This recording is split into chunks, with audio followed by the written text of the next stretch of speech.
Hi, Joelle Harding here with another drill for you to keep you in flexion. All right, simply said, staying bent over.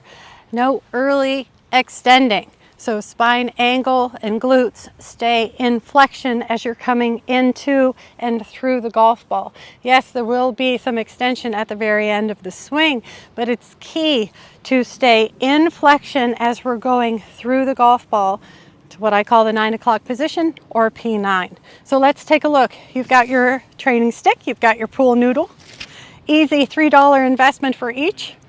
You're going to get set up to where your glutes are against your noodle. You can put your golf bag back there. You can do this at home against the wall. Just be sure your jeans or pants don't have any little rivets or zippers in them, so you don't want to scratch up your wall. So you're going to get set up. Be sure that you feel the noodle or whatever is behind you, a little bit of pressure there.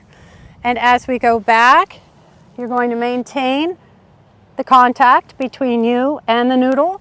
And as we're coming in, especially you want to feel like the glutes are going back, that we're almost sitting into that golf ball as we're coming into impact and through to that P9 or 9 o'clock position. So again, the lessons that I gave this morning, the gentlemen were coming up and out. They were early extending, so the buns or the glutes were moving away from the wall. I'm going to move this ball out of the way. So as we're going back, what we see in a lot of students is as they're coming into the golf ball, either the spine angle straightens a little bit, and at the same time, the glutes straighten.